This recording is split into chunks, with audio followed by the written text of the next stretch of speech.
Hello friends, welcome to my channel study skill. कैसे हैं आप सब? आई होप आप सब अच्छे होंगे और अपने पेपर की तैयारी अच्छे से कर रहे होंगे। आज की जो हमारी वीडियो होने वाली वो है बायोलॉजी के ऊपर। ठीक है, बायोलॉजी के कौन से ऐसे इंपॉर्टेंट प्रश्न हैं जो कि हर साल आपसे पूछे गए हैं और हर साल बोर्ड में रिपीट होते हैं। तो आज उन प्रश्न पर हम लोग बात करते हैं। फ्रेंड्स, जितने क्वेश्चन हैं सारे ये सब इंपॉर्टेंट है और 5 नंबर में पूछे गए हैं, 5 नंबर में भी और 3 नंबर में भी पूछे गए हैं और बोर्ड पेपर में आने की 100% उम्मीद भी है। तो इस वीडियो को स्किप किए बिना आराम से हर एक क्वेश्चन को देखना है आपको। ठीक है फ्रेंड्स, पहला क्वेश्चन है हमारा, लघु बीजाणु जनन पर टिप्पणी लिखिए। ठीक है, आपसे पूछा जा सकता है कि लघु बीजाणु जनन क्या होता है, मतलब बीजाणु जनन भी होता है और लघु बीजाणु जनन क्या होता है। तो उस पर आपको टिप्पणी लिखनी है, यानी शॉर्ट नोट्स में आपसे पूछा जा सकता है।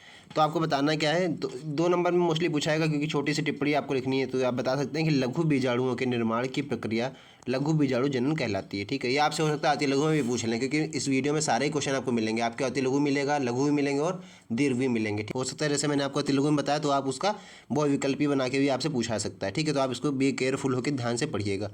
तो कह रहा था कि लघु बीजाणुओं के निर्माण की प्रक्रिया लघु बीजाणु जनन कहलाती है। ठीक है, जनन की प्रक्रिया क्या कहलाती है, निर्माण की प्रक्रिया क्या कहलाती है, लघु बीजाणु जनन कहलाती है। आगे कह रहा है कि सी लघु बीजाणु मात्र कोशिका 2n और अर्धसूत्री विभाजन द्वारा लघु बीजाणुओं का निर्माण करती है। ठीक है, ये इतना आपसे पूछा सकता है, इसको भी आप पढ़ लीजिएगा, इंपॉर्टेंट है ये सारे क्वेश्चन। ठीक है, ये फ्रेंड्स पिछले साल आपके पेपर में आया हुआ है। ठीक, उसके बाद फ्रेंड्स अगला क्वेश्चन है कि भ्रूण पोष पर टिप्पणी लिखिए।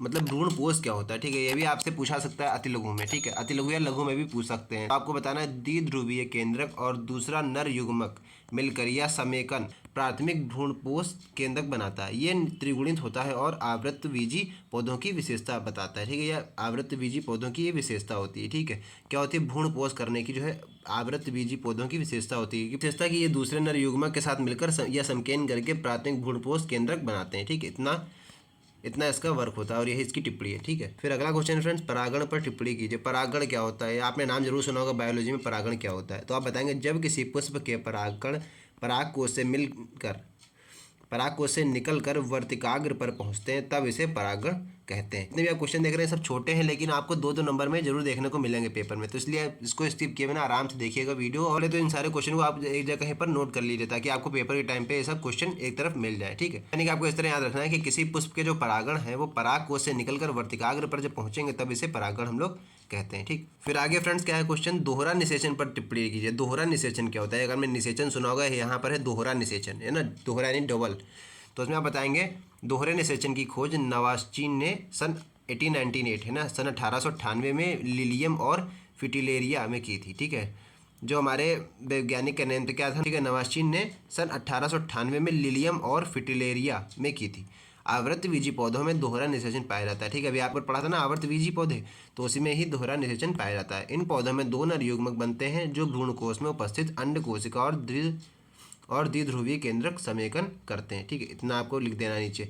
ये भी आपसे लघु में पूछा सकता है, 3 नंबर में भी ये क्वेश्चन पूछ सकते हैं आपसे, तो इसको अच्छे से तरीके से पढ़ के जाइएगा। ठीक है, तो सबसे इंपॉर्टेंट क्वेश्चन जो कि आपसे लिंग निर्धारण में पूछा सकता है कि आपको लिंग निर्धारण कैसे होता है। ठीक है, पक्षियों में अभी आप पढ़ रहे हैं पक्षियों में, या फिर अगला क्वेश्चन जो आने वाला है वो मानव में कैसे किया जाता है। तो पहले आप पढ़ लीजिए पक्षियों में कैसे किया जाता है। ठीक है, तो पक्षियों में लिंग निर्धारण कैसे करते हैं, ये आपसे क्वेश्चन बन सकता है। तो आप बताएंगे, पक्षियों में लिंग निर्धारण जड़ जड़ तथा जड़ डब्लू प्रकार का होता है। जड़ जड़ और जड़ डब्लू, जहाँ पर जड़ जड़ क्या है, समयुग्मजी है, और जड़ डब्लू क्या है, विषम युग्मजी है। ठीक है, मतलब विषम है ये। जड़ डब्लू आप देख रहे हैं, जड़ जड़ यानी सम एक साथ एक ही जैसे पेयर है, जड़ जड़, यहाँ जड़ डब्लू यानी कि अलग अलग पेयर है। आगे आप बताएंगे, पक्षियों में नर युग्मजी जड़ जड़ तथा मादा विषम युग्मजी जड़ डब्लू होती है। ये विषम है यानी कि इनको मादा बोल सकते हैं, इनको हम लोग नर बोलते हैं। ठीक है, ना पड़ेगा पक्षियों में मतलब लिंग विभाजन हम लोग कैसे करते हैं या लिंग निर्धारण कैसे करते हैं। ठीक है, तो आपको एक ग्राफ समझना पड़ेगा कि पक्षियों में हम लिंग निर्धारण कैसे करते हैं। तो आप बताएंगे, जड़ जड़ के मतलब 2 आप ये बना लेंगे, और एक मतलब आप ये 2 ब्लॉक बना लेंगे, जड़ जड़ और जड़ डब्लू।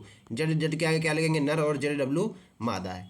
अब यहाँ पर आप समझिए, जड़ के हमने 2 पेयर हैं, क्योंकि जड़ ऊपर कहते हैं 2 पेयर हैं, क्योंकि जड़ के कितने पेयर हैं, 2 पेयर हैं। देखिए जड़ जड़ लिखा हुआ है। ठीक है, यहाँ पर जो 2 जड़ हैं, तो यहाँ एक जड़ इधर उतारेंगे और एक जड़ इधर उतारेंगे। सेम इसी तरह हम लोग यहाँ करेंगे, जड़ डब्लू यानी कि इधर आएगा जड़ और इधर आएगा जड़, नहीं आए इधर आएगा जेड और इधर आएगा डब्लू, क्योंकि यहाँ पर डब्लू है, तो यहाँ जेड और डब्लू, यहाँ जेड और जेड। इतना आगे समझे। फिर आगे आप बताएंगे, इसके दोनों पेयर बनेंगे साथ साथ में, और वो नर और मादा दोनों के बीच में, यानी कि जनन होगा वो नर और मादा से मिलकर होगा। ठीक है, तो जो पक्षियों के बीच जो प्रजनन होगा या जनन होगा वो नर और मादा के बीच होता है। ठीक है, तो कैसे होगा, देखिए यहाँ पर जेड और ये जेड जेड डब्लू मतलब ये दो मादा के हैं और ये नर के हैं, ठीक है। यहाँ पर आप क्या बताएंगे, जेड का देखिए ये जेड और ये डब्लू, जब ये और जेड ऐसे ये वाला जेड और इसके वाले जेड, यानी कि जब नर का पहला वाला जेड और मादा का पहला जेड देखिए मिल रहा है, इसका जेड और इसका जेड मिलेगा तो क्या बनेगा, हमारा नर बनेगा, क्योंकि ये जेड है और ये भी जेड है। तो जब मादा का जेड और नर का जेड मिलेगा तो यहाँ पर जो मतलब जो बनेगा वो नर बनेगा, ठीक है, यानी डबल जेड है ना, जेड जेड।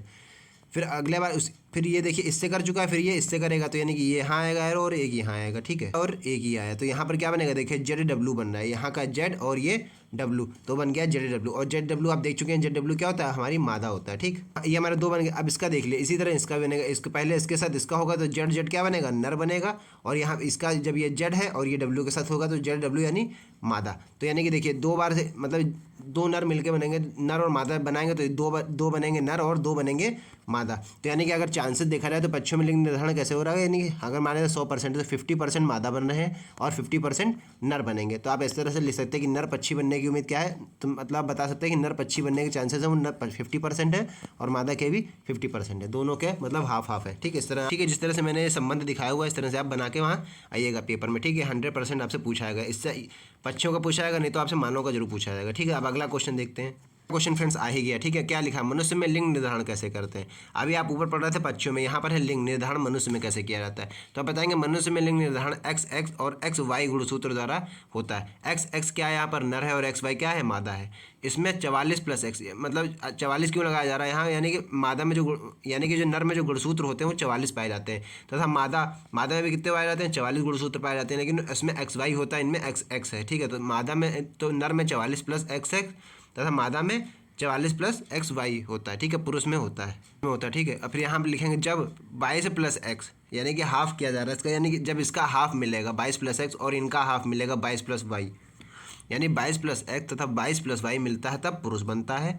और 22 + x और 22 + x जब दोनों मिलते हैं तो हमारी मादा बनती है, यानी कि इसका x और जब इनका x मिलेगा तो मादा बनेगी, और इनका x और इनके साथ y मिलेगा और इसका हाफ 44 का हाफ यानी 22 और इसका x और इसका y मिलेगा तब हमारा पुरुष बनेगा। देखिए वही लिखा हुआ है, ठीक है। हाँ, अब आगे हम लोग इनका ग्राफ देख लेते हैं। ग्राफ क्या कह रहा है, देखिए मादा, यहाँ पर मादा के लिखेगा और यहाँ पर नर के लिखेगा। मादा के लिखे हैं 44 + x x और नर के लिखे हैं 44 + x y, ठीक है। तो यहाँ पर आप देखिए क्या होगा, तो यहाँ पर आप लिखेंगे ये जो देखिए जैसे आपने पिछले वाले क्वेश्चन में क्या था पक्षियों के साथ, बिल्कुल उसी तरह आपको करना है।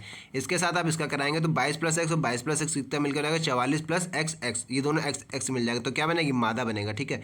यहाँ यानी कि मादा यानी कि पुत्री बनेगी। अगले में 22 + x ये किसके साथ कर रहा है, यहाँ 22 + y के साथ कर रहा है तो क्या बनेगा 44 + xy, यानी 44 + xy है तो क्या बनेगा, हमारा नर बनेगा, नर बनेगा यानी कि पुत्र होगा, ठीक है।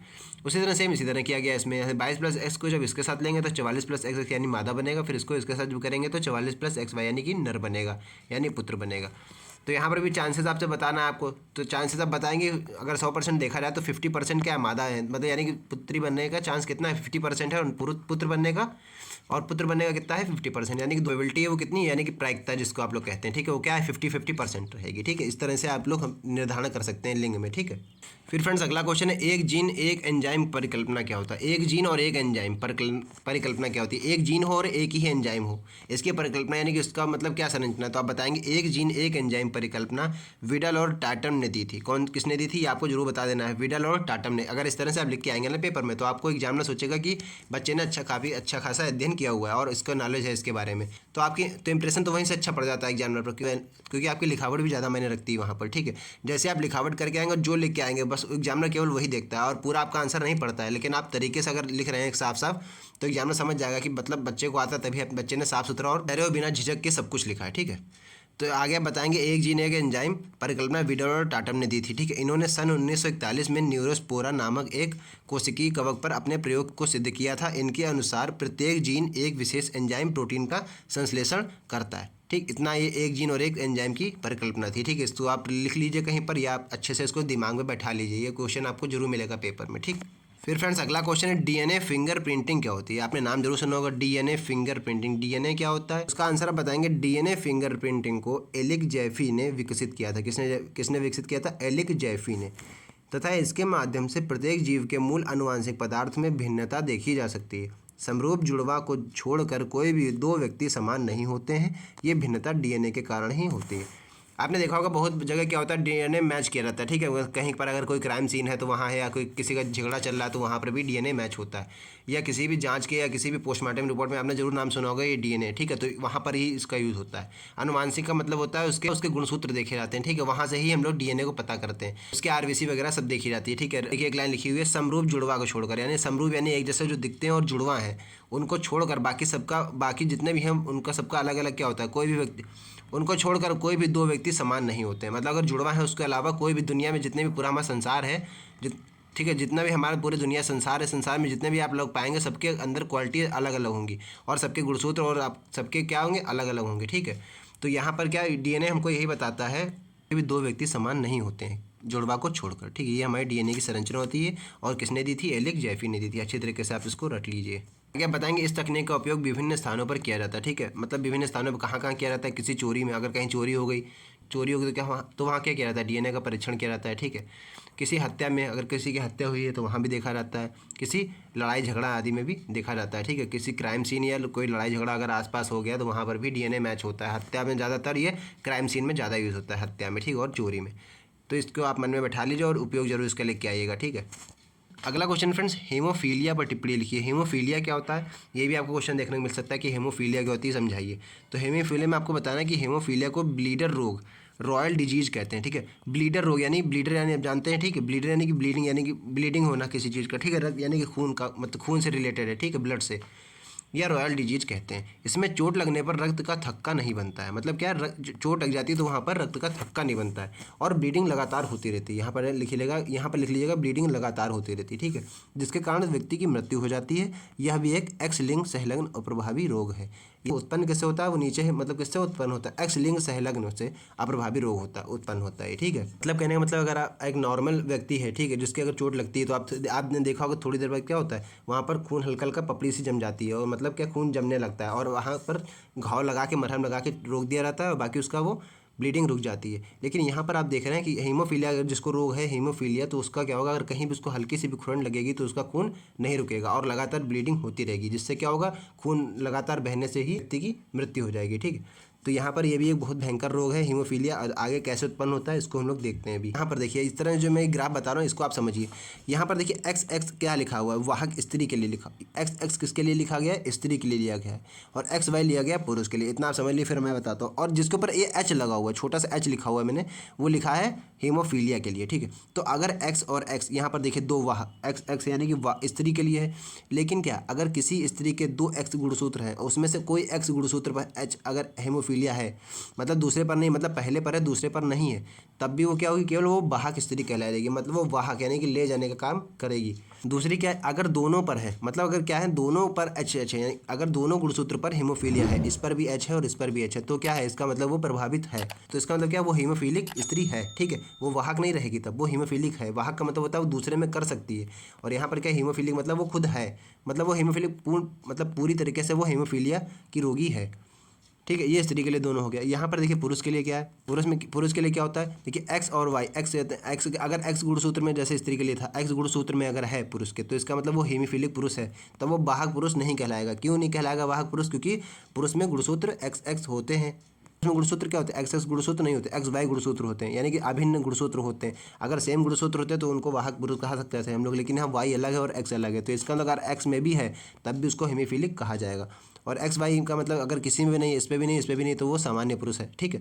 वो तो आप समझिए ना, अगर किसी में नहीं, जैसे यहाँ पर देखिए एक्स में भी नहीं होता, इसमें भी नहीं होता, तो क्या होता, सामान्य स्त्री होती। यहाँ एक्स वाई क्या है, यहाँ सामान्य पुरुष होगा। तो इस तरह से आप चार्ट बना के दिखा सकते हैं वहाँ हीमोफीलिया का, ठीक है। ये भी इंपॉर्टेंट क्वेश्चन है, इसको भी आप पढ़ लीजिए और इस क्वेश्चन को और ये ग्राफ को जरूर समझ लीजिए कैसे क्या आपको वहाँ बनाना है, ठीक है। फिर फ्रेंड्स अगला क्वेश्चन है, सेप्टिक टैंक का क्या उपयोग होता है। सेप्टिक टैंक आपने बहुत नाम सुना होगा, सेप्टिक टैंक क्या होता है बताएंगे। जिन कस्बों में सीवेज विसर्जन की व्यवस्था नहीं होती, कस्बों यानी कि जिन कस्बों यानी गांव वगैरह में सीवेज विसर्जन नहीं हो पाता है, यानी जितना भी माल वगैरह होता है सीवेज का, वो सब नहीं बह पाता है, कहीं पर निकल नहीं पाता है, सीवेज की मतलब विसर्जन की व्यवस्था नहीं होती है, तो वहाँ पर सीवेज के प्राथमिक उपचार के लिए सेप्टिक टैंक बनाते हैं। सबसे पहले सीवर बनाने के लिए वहाँ पर क्या बनाते हैं, सेप्टिक टैंक बनाते हैं। सेप्टिक टैंक बनाने के बाद अस्थायी रूप से सेप्टिक टैंक बनाते हैं, उसके बाद ही हम लोग वहाँ सीवेज बनाते हैं, यानी कि सीवर बनाते हैं। तो इसीलिए सेप्टिक टैंक बनाना सबसे पहले ज़रूरी है, यानी कि जब तक ये नहीं बनेगा तब तक आपका सीवेज नहीं बन पाएगा। उसके बाद क्या, इसमें घरों से निकलने का इसमें घरों से निकलने वाले कार्बनिक पदार्थों का निम्नीकरण होता है। मतलब जो घर से आपके पदार्थ निकल रहे हैं अकार्बनिक कोई भी है, सड़े गले या कुछ भी निकलता है जो नाली में जो कि नाली के द्वार से निकलता है, तो अब क्या है वो इसमें निम्नीकरण उसका होता है, मतलब उसका अपचयन होता है एक तरह से, मान लीजिए मतलब रिड्यूस होता है इसमें, ठीक है सारा। तो इसीलिए हम लोग सेफ्टी टैंक बनवाते हैं, ठीक। तो इस तरह से आप बता सकते हैं उसको। ये भी मोस्ट इंपॉर्टेंट क्वेश्चन है, पूछा गया है पेपर में, पढ़ लीजिएगा इसको भी अच्छे से। फ्रेंड्स अगला क्वेश्चन है, एक कोशिका प्रोटीन या सिंगल सेल प्रोटीन किसे कहते हैं? एक कोशिका प्रोटीन या सिंगल सेल प्रोटीन क्या होता है? देखिए एक कोशिका यानी सिंगल, देखिए यहाँ कंफ्यूज ना होइएगा, एक कोशिका प्रोटीन का मतलब ही क्या है? सिंगल सेल प्रोटीन, ठीक है। एक कोशिका प्रोटीन को बोलिए या फिर आप बोलिए सिंगल सेल प्रोटीन, बात एक ही है, ठीक है। यहाँ पर क्वेश्चन पूछने का थोड़ा इनका स्टाइल अलग अलग है, लेकिन आपसे दोनों ही करके ऐसे पूछा, आपसे ये भी पूछा सकता है, आपसे ये भी पूछा सकता है, तो आप इसको तैयार रहिएगा बिल्कुल, ठीक है। तो आप बताएंगे साइनोबैक्टीरिया तथा जीवाणुओं को हाइड्रोजन अपशिष्ट पर संवर्धित करते हैं जिससे उच्च कीटों की प्रोटीन प्राप्त होती है, जिसे सिंगल सेल प्रोटीन कहते हैं। मतलब क्या, साइनोबैक्टीरिया या जीवाणु को हाइड्रोजन अपशिष्ट करके संवर्धित कर देते हैं जिससे उच्च कोटि की प्रोटीन प्राप्त होती है, जिसे हम लोग क्या कहते हैं? जिसे हम लोग सिंगल सेल प्रोटीन कहते हैं, ठीक। बताएंगे नोट करके आप ऐसे भी लिख सकते हैं कि सिंगल सेल प्रोटीन, यानी कि यहाँ पर वही लिखा हुआ है सिंगल सेल प्रोटीन में वसा की मात्रा नगण्य होती है। वसा जो होती है हमारी उसकी मात्रा नगण्य होती है, यानी कि नहीं पाई जाती, ना के बराबर पाई जाती है वसा, ठीक है। तो इस तरह आप लिख सकते हैं सिंगल सेल प्रोटीन में वसा की मात्रा नगण्य होती है, ठीक। इतना ये कंप्लीट आंसर आपका होगा, ठीक है। 3 नंबर में मोस्टली पूछा सकता है, अच्छे तरीके से प्रिपेयर करके जाइएगा फ्रेंड्स, ठीक है। अगला क्वेश्चन फ्रेंड्स, समस्थैतिक किसे कहते हैं? समस्थैतिक क्या होता है? तो समस्थैतिक क्या होता है उसमें आप बताएंगे कुछ जीव अपने आंतरिक वातावरण और पीएच को स्थिर बनाए रखने की क्षमता रखते हैं, यह क्षमता है उनमें, ठीक है, जिसे हम लोग समस्थैतिक कहते हैं। ऐसे जीव को नियामक जीव भी कहा जाता है। नियामक यानी कि कांस्टेंट, आपने नाम सुना होगा कांस्टेंट, यानी कि नियामक यानी कि जो नियत रहते हैं, पीएच अपने जो पीएच को स्थिर बनाए रखते हैं यानी कांस्टेंट बनाए रखते हैं, उसे हम लोग समस्थैतिक कहते हैं। ऐसे जीवों को क्या कहा जाता है? नियामक जीव कहा जाता है, ठीक है। इतना आप बता देंगे, ठीक। फिर आपसे देखिए टॉपिक वाइज पूछा सकता है। ये अगला क्वेश्चन जो हम लोग बढ़ रहे हैं आगे, वो हम लोग टॉपिक वाइज में बढ़ रहे हैं। टॉपिक वाइज में आपसे कैसा पूछा सकता है? जीव जंतुओं में पाई जाने वाली, मतलब जैव विविधता के बारे में पूछा। जैव विविधता क्या है बताइए? तो आप बताएंगे जीव जंतुओं में पाई जाने वाली भिन्नता को ही जैव विविधता कहते हैं। सबसे पहला और मोस्ट इंपॉर्टेंट पॉइंट आपको यही लिखना है, ठीक। उसके बाद अगला बताएंगे जैव विविधता के जनक एडवर्ड ओ विल्सन है, ठीक है। कौन है जनक, मतलब किसने खोज करी थी इनकी, कौन, किसको फादर कहा जाता है इसका? एडवर्ड ओ विल्सन, ठीक है। मतलब इन्होंने ही खोजा था इसको। आगे बताएंगे 22 मई को विश्व जैव विविधता दिवस बनाया जाता है। 22 मई को हर साल प्रत्येक वर्ष 22 मई को विश्व जैव विविधता दिवस बनाया जाता है, ठीक। इतना आपको पॉइंट वाइज लिख देना है। अगला फ्रेंड्स, IUCN क्या होता है? नाम जरूर सुना होगा बायोलॉजी में। IUCN क्या होता है? आप बताएंगे वन्य जीवों को विलुप्त होने से बचाने के लिए अनेक संस्थाएं अंतर्राष्ट्रीय स्तर पर कार्यरत हैं। मतलब बहुत सारी जो क्या है, मतलब बहुत सारी संस्थाएं बनाई गई हैं जो कि हमारे वन्य जीवों को विलुप्त होने से बचाने के लिए बनाई गई हैं। तो उसमें आप बताएं, उसी में से एक IUCN भी है। क्या होता है? जिसमें से IUCN पहली संस्था है। इसकी स्थापना 1948 में हुई थी, ठीक है। इसका कार्यालय स्विट्जरलैंड में है, ठीक है। इसका जो मेन कार्यालय है वो कहाँ है? स्विट्जरलैंड में, ठीक है। ये संस्था 1963 में जीव की विभिन्न जातियों से संबंधित रेड डाटा बुक जारी करती है। हमेशा मतलब हर साल संबंधित रेड डाटा बुक जारी करती है, ठीक है। जातियों से, जितनी भी विभिन्न जातियाँ पाई जाती हैं जानवरों की या वन्य जीवों की, ठीक है। तो ये वो IUCN का वर्क होता है। अगला है फ्रेंड्स, मोस्ट इंपॉर्टेंट है बायोगैस या गोबर गैस क्या होती है? वो भी आपसे पूछा सकता है 5 नंबर में। बायोगैस या गोबर गैस, ये 5 नंबर के हैं, हमेशा लॉन्ग में ही पूछा जाता है, ठीक है। तो आप इसको अच्छी तरीके से तैयार करिए। क्या बताएंगे? बायोगैस कई गैसों का मिश्रण होता है। बायोगैस कई गैसों से मिलकर बनी होती है, जिसमें सबसे अधिक मात्रा में क्या पाई जाती है? मेथेन पाई जाती है। मेथेन यानी CH4 गैस होती है, सबसे अधिक मात्रा में पाई जाती है, ठीक है। इसलिए इन जीवाणुओं को मेथेनोजन भी कहते हैं। क्या कहते हैं? ये जो जीवाणु पाए जाते हैं बायोगैस या गोबर गैस में, उनको हम लोग मेथेनोजन भी कहते हैं। ये जीवाणु वातावरण में गाढ़े कीचड़ में मिलते हैं, सबसे गाढ़ा जो मलबा कीचड़ होता है उसमें मिलते हैं। इनका उपयोग वहित मल उपचार में किया जाता है। ये जीवाणु गोबर तथा पशुओं के रुमैन में भी मिलते हैं, ठीक है। कहाँ कहाँ मिलते हैं? गोबर में मिलते हैं और पशुओं के रुमैन में भी मिलते हैं, ठीक। फिर आगे बताएंगे अब ये सेल्यूलोज पर क्रिया करके उसे तोड़ देते हैं। सेल्यूलोज पर अगर आप इसकी क्रिया कराएंगे तो उनको ये ब्रेक कर देंगे, यानी तोड़ देंगे। इसमें उत्पादन ज्वलनशील गैस को बायोगैस कहते हैं। जो इसमें गैस पाई जाती है मुख्य रूप से उसको हम लोग बायोगैस कहते हैं। इसमें 50 से 60% मेथेन गैस पाई जाती है। जो इसमें गैस की मात्रा कितनी होती है? मेथेन गैस की 50 से 60% पाई जाती है, इसीलिए ये ज्वलनशील होती है, ठीक है, गोबर गैस। फिर अगला क्वेश्चन है फ्रेंड्स, ये आपसे अति लोगों में पूछा सकता है, 1 नंबर में भी है। देख ली कौन कौन से क्वेश्चन बनते हैं बायोगैस से। आप बताएंगे बायोगैस किन बैक्टीरिया द्वारा उत्पन्न होती है? आपसे पूछा सकता है कि बायोगैस किन बैक्टीरिया द्वारा उत्पन्न होती है।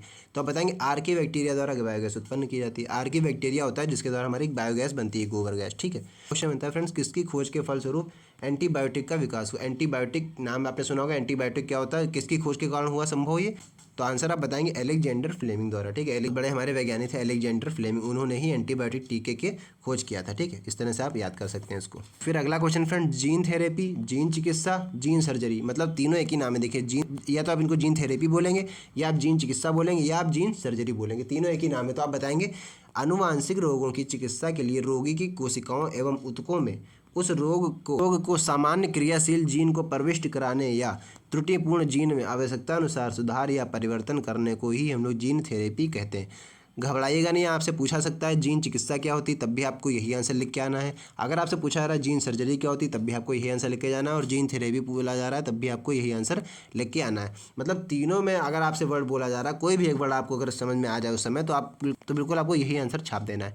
बिल्कुल इसको ध्यान से देख लीजिए एक बार, मैं एक बार फिर से रिपीट कर दे रहा हूँ। क्या बोल रहा है कि अनुवांशिक रोग की चिकित्सा के लिए, देखिए याद रखिएगा, अनुवांशिक रोग की चिकित्सा के लिए रोगी की कोशिकाओं एवं ऊतकों में उस रोग के सामान्य क्रियाशील जीन को प्रविष्ट कराने या त्रुटिपूर्ण जीन में आवश्यकता अनुसार सुधार कराने, या तो प्रविष्ट कराने या तो प्रवेश कराने के लिए, या फिर उसमें कोई त्रुटिपूर्ण यानी कि कोई गलती है तो उसमें आवश्यकता अनुसार सुधार या परिवर्तन करने को ही हम लोग जीन थेरेपी कहते हैं। जीनों की मतलब जीन जो होते हैं मनुष्य में, जो मानव में जीन पाए जाते हैं उनकी थेरेपी करने के लिए, ठीक, मानव में जो जीन पाए जाते हैं उनका सुधार या परिवर्तन करने के लिए को ही हम लोग जीन थेरेपी कहते हैं। तो फ्रेंड्स ये जितने भी आप क्वेश्चन देख रहे हैं सारे इंपॉर्टेंट थे, हर साल पेपर में आए हैं, कोई ना कोई आपको जरूर क्वेश्चन आया हुआ है पेपर में, ठीक है। ये सारे मैंने हर सेट के पेपर से उठाया था क्वेश्चन, तब मैंने इस पर ये वीडियो बनाई थी। फ्रेंड्स आई होप आपको वीडियो अच्छी लगी होगी। अगर वीडियो अच्छी लगी हो तो वीडियो को लाइक कीजिएगा और अपने फ्रेंड्स में भी इसको शेयर कीजिएगा। और फ्रेंड्स अगर चैनल पर नए हैं तो एक बार चैनल को सब्सक्राइब जरूर कीजिएगा, ताकि मैं जो भी कोई नई वीडियो लाऊँ वो आपको सबसे पहले मिल सके। तो फ्रेंड्स बस आज की वीडियो में इतना ही, मिलते हैं नेक्स्ट वीडियो में, तब तक के लिए जय हिंद।